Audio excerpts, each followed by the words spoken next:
This HOA. Karen destroyed my trash can 57 times with her $60,000 Escalade, so I replaced it with a concrete one and watched her destroy her own SUV instead. What began as daily property demolition ended with criminal charges, a $12,000 settlement, and one very expensive life lesson about picking the wrong neighbor to bully. Picture this, the sharp crack of plastic shattering through the dawn silence, followed by the metallic scrape of bumper against asphalt as a pearl-white Escalade speeds away, leaving my garbage scattered across the driveway. But bullies never expect their victims to fight back with concrete evidence. By the time I was done, this self-appointed compliance officer had totaled her SUV, exposed a $47,000 embezzlement scheme, and learned some neighbors refused to be intimidated by clipboards and fake authority. Let me back up. My name's Marcus Holloway. I'm 45, an electrician for 22 years, divorced, fighting for joint custody of my teens. Emma, 16, and Tyler, 14. We live in Pinewood Gardens, one of those cookie-cutter HOA neighborhoods in suburban Ohio where lawns are 2.5 inches tall and mailboxes come in 3 approved colors. I bought the corner lot house 3 years ago for a fresh start. Decent schools, safe neighborhood, my kids finally having their own rooms. What I didn't figure on was dealing with Brenda Whitmore, a 52-year-old widow who crowned herself the neighborhood's compliance officer, a title that doesn't exist in the bylaws. Brenda drives a pearl-white Escalade bigger than some apartments. Retired bank manager, no kids, best friends with HOA president Gerald Thornfield, meaning untouchable. My corner lot means trash pickup happens near the street. City ordinance says within 3 feet of the curb, which happens to be exactly where Brenda takes her daily 6:15 a.m. power walk. The first incident happened one September Tuesday. Coffee brewing, garbage truck 20 minutes away, then crack. I rush out to find my trash can obliterated, garbage scattered like confetti. Brenda's there, backing up her Escalade, rolling down the window with fake concern. Oh my, these streets are just so narrow. I hope you weren't too attached to that old thing. Old thing? I'd bought it last week. I figured it was an accident. Spent 20 minutes picking up cereal boxes while my kids watched from the window, mortified. That week it happened 3 more times. Same 6:15 schedule. By Friday, I was suspicious. The following Tuesday, I knew it was deliberate. Mrs. Olivia, my elderly neighbor, confirmed it. "She takes the long way on purpose," she whispered. "Plenty of room other side," I tried reasoning with Brenda. "Hey, about the trash can," she cut me off with that saccharine smile. "Marcus, you're new here. These streets were designed for normal-sized vehicles, not oversized containers blocking traffic flow. Maybe adjust your placement timing." Placement timing adjustments? Like there's a magic hour when garbage trucks don't need bins at the curb. I started researching HOA bylaws and city codes. Turns out trash cans on the public right-of-way are personal property. No HOA rule about timing or material, just visibility. By month's end, I'd replaced 4 cans. $92 down, kids stressed. Custody evaluator noting neighborhood instability. Brenda began making direct eye contact during her morning demolition runs, smirking as if daring me to react. Game on. 2 weeks into October, I got a certified letter, official language accusing me of improper trash receptacle placement creating a traffic hazard, 50 a day fines if not remedied. That night, I dove into municipal law. 3 hours later, jackpot. The city requires trash within 3 feet of the curb on collection day, and HOA jurisdiction ends at the property line. I installed a Ring doorbell camera, hired a surveyor, and convinced Mrs. Olivia to sign a witness statement. Meanwhile, Brenda flooded next door with posts about reckless homeowners endangering children. Her supporters, 3 of them, defended her like she was Joan of Arc. Then my buddy at City Hall called. "Marcus, we got 4 identical complaints about your dangerous corner, all filed at 2:47 a.m. Same phrasing, same handwriting style. Somebody's building a fake case against you." At the next board meeting, I came prepared. Folder thick enough to choke a horse, ordinance printouts, photos, and Mrs. Olivia's statement. Brenda sat up front in her navy blazer, hands trembling slightly. When called for old business, I stood. I'd like to address my violation notice. I read the city code aloud, displayed the survey, and mentioned my consultation with a property rights attorney, Amanda Sterling. She found the selective enforcement pattern. Interesting, Thornfield cleared his throat. This requires further review. Translation: they had nothing, but Brenda wasn't done. As we left, she hissed, "People like you come into decent neighborhoods and think rules don't apply." The racial undertone hung heavy. My phone, recording from my shirt pocket, caught everything. That night, Emma asked, "Why does the mean lady hate us?" Tyler wanted to know if we'd move again. I told them we wouldn't, but I was calculating costs. Brenda's meltdown exposed her power play. Other neighbors began whispering about overreach and bias. The next morning, she slowed her Escalade near my trash can like she was studying a battlefield. I knew bigger trouble was coming. November brought cold weather and Brenda's counterattack. She started weaponizing bylaws. Grass height 2.75 inches, violation. Mailbox faded from heritage blue to unauthorized navy. Tiny tears in my window screens. Each fine, 50, so I walked the neighborhood photographing everyone's violations. 14 homes, same issues. Gerald's grass was nearly 3 inches. Mrs. Patterson's mailbox faded worse than mine. Half the street had torn screens. Only mine drew penalties. Then, over coffee at Home Depot, my buddy Dale, a concrete expert, grinned. "You know, nothing in city code says trash cans have to be plastic. Concrete's legal if it holds garbage. That planted the seed of Brenda's nightmare. 60 pounds of concrete mix, steel rebar, same exterior shell. Cost me 47, cheaper than replacement cans. Inside, an immovable core. Monday morning, I set it out in the same spot. 6:15 came, engine roaring. She hit it at full speed. The sound? Thunk. Metal screamed. Her running board bent like foil. My can didn't even wobble. She sat there 30 seconds, then tried again. Same result. Over the week, she hit it multiple times, each attempt adding new dents. Her SUV looked like a golf ball by Friday. Neighborhood gossip exploded. Kids started watching from bus stops. By mid-November, Brenda had gone full detective, nighttime drive-bys, flashlight inspections, even trying to weigh my trash can with a bathroom scale at midnight. Mrs. Olivia called, whispering, "She's in your driveway." Then came a city inspector. Ma'am filed a complaint. Unauthorized concrete structure. After 30 seconds, he sighed. "It's a garbage can, not a foundation. No violations." Next, I got an HOA letter demanding property access for safety verification. I replied, "No private property access without court order." She'd hit a legal wall. Her Escalade now rattled with damage. Each morning, another scrape, another crack. Kids at school nicknamed me Concrete Dad. Even Emma said, laughing, "We're the Concrete Can family." Then Patricia Lopez, a reasonable board member, pulled me aside. "Marcus, Brenda's been pushing shady contracts with some unknown company, Whitmore Construction." "Every proposal's ready before discussion." I started digging.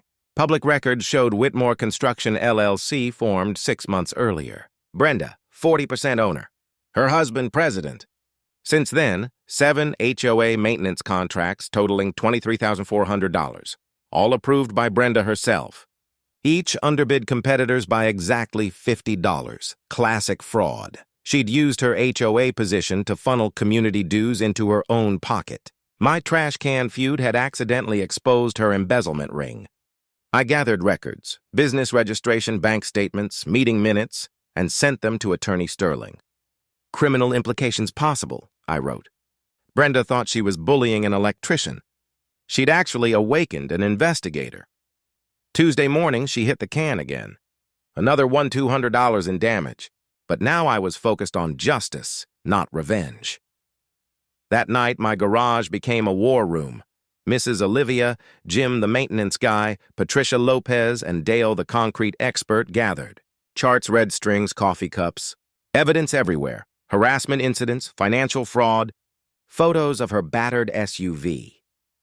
We planned a 4-front strategy: legal pressure through lawsuits, social pressure via neighbors, political pressure through media, and financial pressure with audits.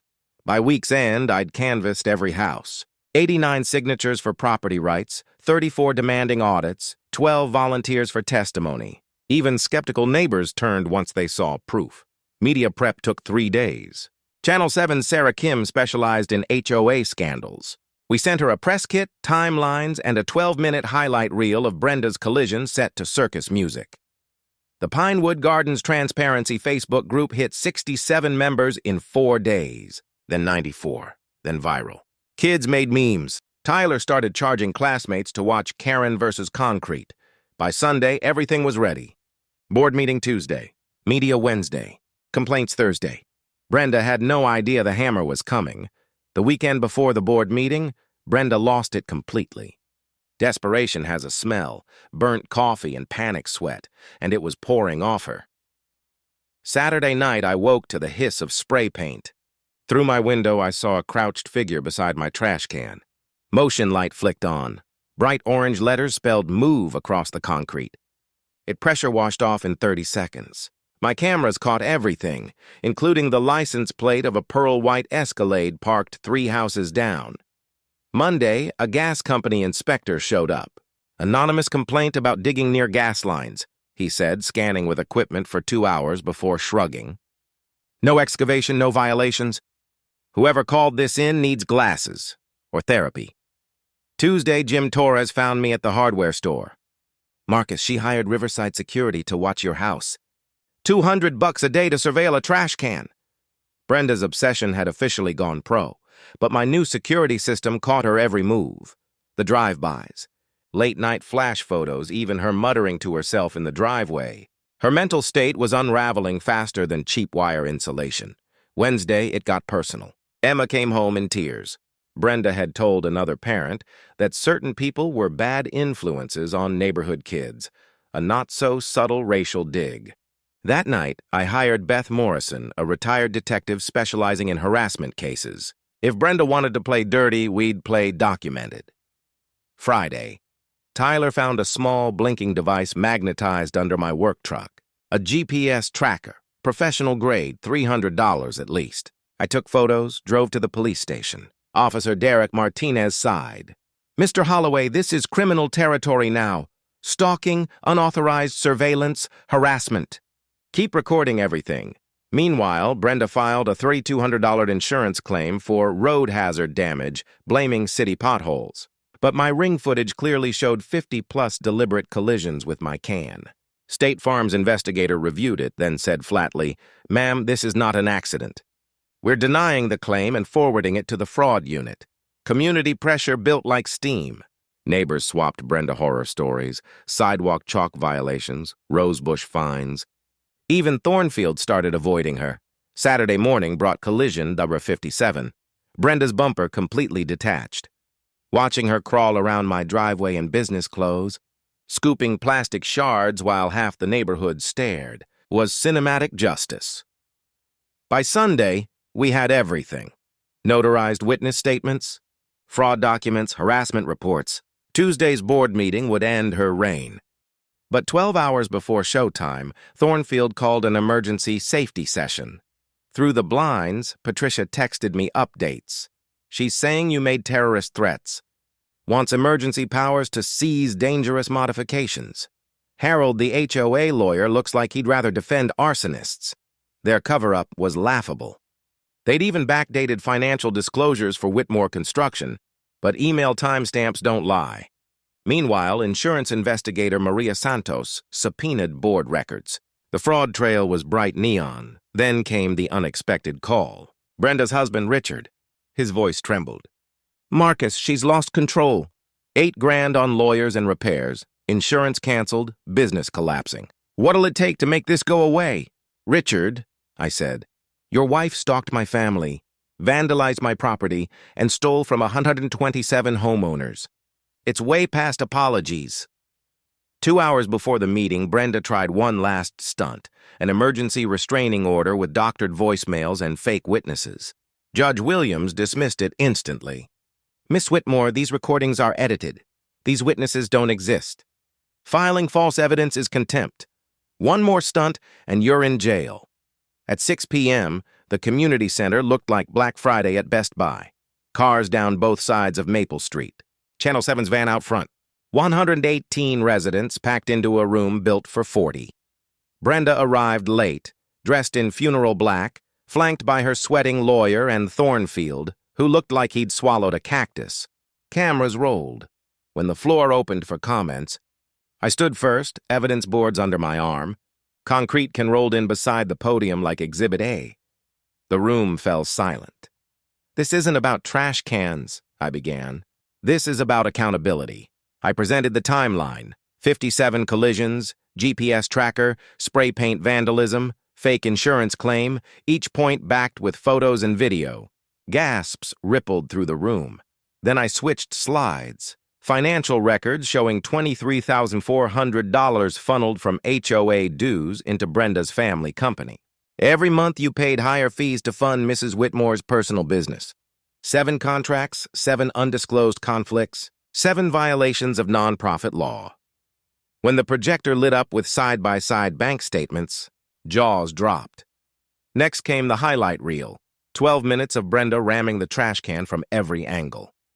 Laughter broke the tension, mixed with disbelief. Finally, I turned to her. "You spent $3,400 on lawyers, destroyed a $60,000 SUV, committed fraud, and stalked my kids, all over a $23 trash can. But the real crime is the $47,000 you stole from your neighbors." The room exploded. People clapped, shouted, cursed. Even the teens from Elm Street were chanting, "Concrete! Concrete!" Brenda snapped. "This is harassment! You people don't understand property values. I built this community." Her voice cracked, mascara running. "They come here and think rules don't apply." The racial undertone was unmistakable. Cameras caught every word. When she lunged for my evidence boards, Jim Torres and 2 others gently restrained her.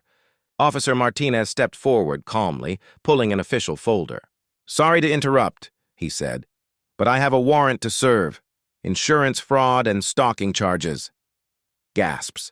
Cameras clicked. Brenda froze. Game over. Patricia Lopez stood up amid the chaos. "I move for immediate suspension of Brenda Whitmore pending criminal investigation." The vote was unanimous. Brenda sat handcuffed to a chair as neighbors applauded. Justice served concrete cold. Within 48 hours, she resigned, blaming personal attacks. The DA filed insurance fraud charges. Whitmore Construction lost its license. HOA auditors uncovered $47,000 in overcharges. Every homeowner got a refund check by Christmas. Richard called one last time. "Settlement checks in the mail." 12/5, as agreed. Brenda's moving to Florida. I almost pitied him. Almost. The HOA transformed. Patricia Lopez became president. Transparency rules, public bids, monthly reports, real democracy. Our first project, a playground funded entirely by recovered money. Watching my kids help design it felt like poetic closure. The case made state headlines. Holloway versus Pinewood Gardens HOA was cited in 12 property rights cases. Ohio passed the HOA Accountability Act. Channel 7's expose won a regional Emmy. The viral concrete trash can video hit 200,000 views. The original can now sits in our community center with a bronze plaque. Property Rights Protected, 2023. New homeowners hear the story during orientation. Contractors stop by to see the can that crushed corruption. Every September, we host the Concrete Can Days Festival, bounce houses, BBQ, and homeowner rights workshops. Last year, 800 people came. The settlement money funded a scholarship, the Marcus Holloway Property Rights Award, for students who fight injustice creatively, Emma's college essay about winning with concrete. Evidence got her into journalism school. Tyler started a YouTube channel, Suburban Justice, covering HOA disputes. Even the custody evaluator noted the turnaround. Children benefit from seeing parents defend principles legally. Business boomed. Turns out clients love an electrician who documents everything. Sometimes David really does beat Goliath when David comes armed with evidence, allies, and 60 pounds of reinforced concrete. Drop a comment and share your HOA nightmare. Let's build a database of corruption and help others fight back. Hit subscribe for more stories where the little guy wins with patience, preparation, and perfect timing. Justice tastes sweetest when served concrete cold.